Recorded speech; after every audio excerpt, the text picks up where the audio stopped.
Behind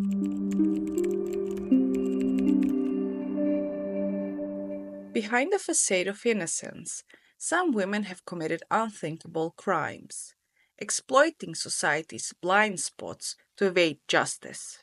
Today, we dive into the chilling stories of women who weaponize their charm, their tears, and even their roles as caregivers to get away with murder.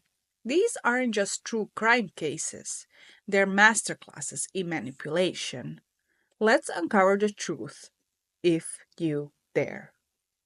Our first story takes us to 1920s New York, a time of flappers, jazz, and tabloid scandals. Ruth Snyder, a 32-year-old housewife, seemed like the picture of suburban normalcy until March 20th, 1927, when her husband Albert was found dead in their Queens home. Ruth's performance was Oscar worthy. She sobbed to police, claiming burglars had tied her up and murdered Albert. But detectives noticed inconsistencies. The intruders left no fingerprints, and Ruth's ropes were nicely tied. Then, her secret lover, Jude Gray, a meek corset salesman, cracked under interrogation. The truth? Ruth had seduced Gray into a murder for insurance plot. She'd laced Albert's lemonade with chloroform, then watched as Gray struck him with the window sash weight. Their $100,000 life insurance payout dream died in the electric chair. Ruth's execution made history when a reporter smuggled a camera into Sing Sing, snapping her mid shock. But here's the kicker: Ruth almost got away with it. Had Gray kept quiet, her helpless victim act might have worked.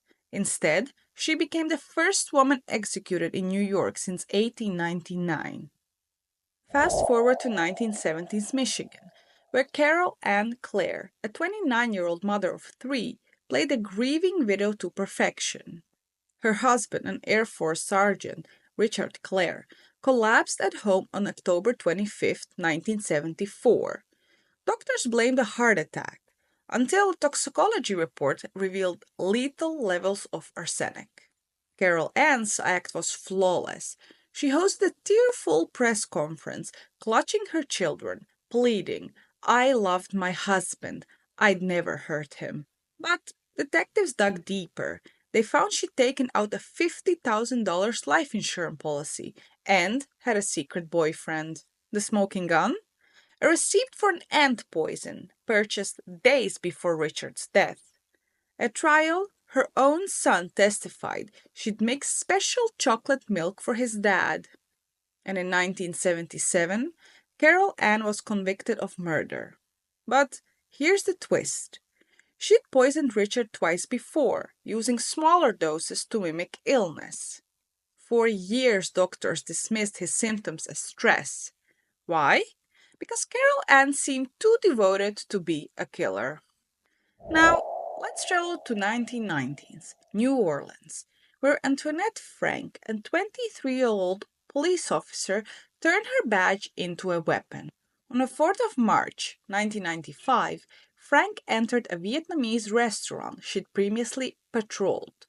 Moments later, three people lay dead: the owner, his sister, and her 7-year-old son. Frank's alibi?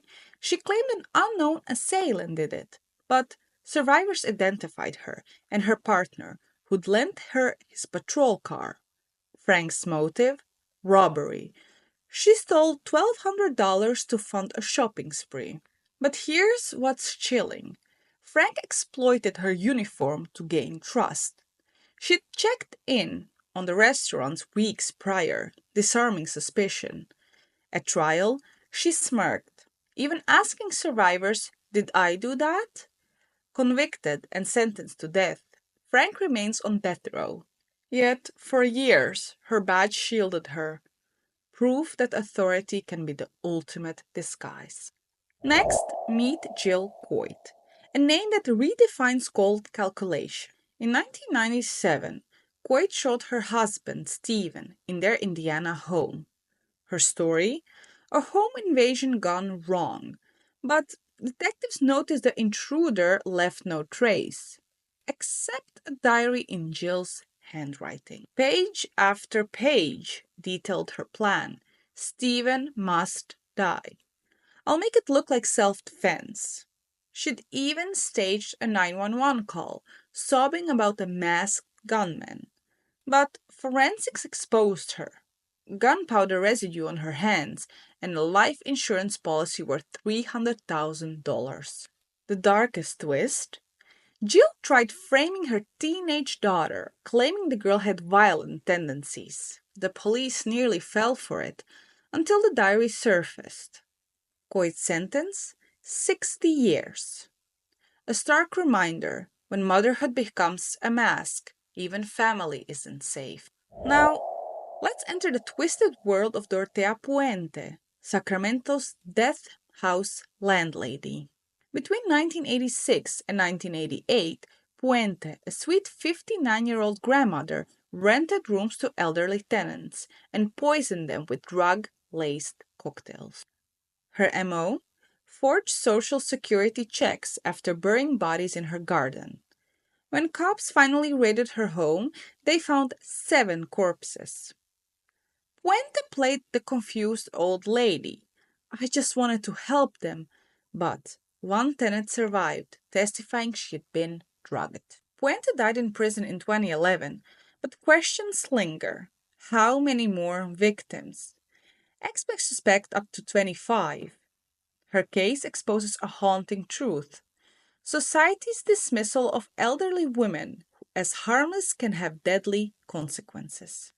Finally, meet Nanny Doss, the giggling granny, a serial killer who buried her crimes behind apple pie and curlers. Between the 1920s and 1950s, Doss poisoned 11 people, including 4 husbands, 2 children, and her own mother.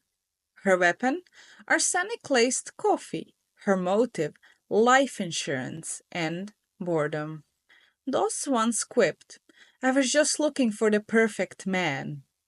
Chillingly, she charmed investigators for decades, playing the doting Southern housewife. But in 1954, her 5th husband's autopsy revealed arsenic. Doss confessed with a grin, earning a life sentence. Yet, how many deaths went unnoticed? We will never know. Her case proves even a smile can be lethal. According to the FBI data, women commit only 10% of homicides, but their methods are telling. 40% of them use poison, a silent weapon. Psychologists call this the intimate killing, exploiting trust to avoid detection. Dr. Marissa Harrison, a criminologist, explains female killers often leverage stereotypes.